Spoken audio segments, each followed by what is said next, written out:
আসন্ন লোকসভা নির্বাচনকে সামনে রেখে ধর্মনগরের বিবেকানন্দ সার্ধ শতবার্ষিকী ভবনে সাংগঠনিক সভা করলেন রাজ্যের মুখ্যমন্ত্রী ডক্টর মানিক সাহা।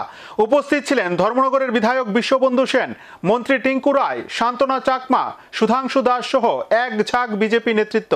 আগামী ২৬ এপ্রিল পূর্ব ত্রিপুরা সংরক্ষিত লোকসভা আসনে নির্বাচন হতে চলেছে।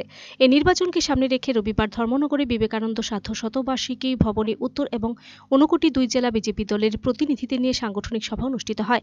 এই সভায় উপস্থিত ছিলেন রাজ্যের মুখ্যমন্ত্রী ডক্টর মানিক সাহা।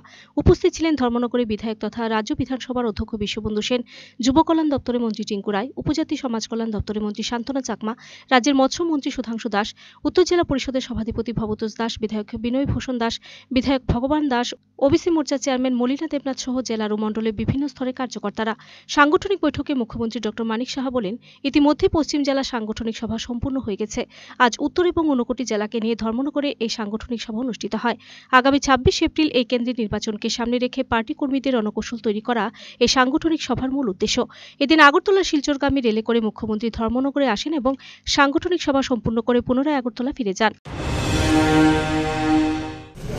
আমাদের যে পূর্ব লোকসভার আসনে যে নির্বাচন হবে সেই নির্বাচনকে সামনে রেখে আমাদের এখানে আজকে একটা সাংগঠনিক বৈঠক হয়েছে এবং সেই সাংগঠনিক বৈঠক আমাদের পশ্চিম আসনেও সেটা হয়েছে।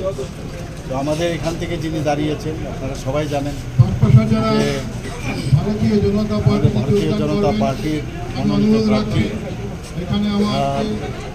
মহারানী কৃতি সিং দেববর্মা মহোদয়া রাজন্য পরিবারের ব্যক্তি এবং ওনাকে আমাদের পার্টির থেকে দাঁড় করানো হয়েছে।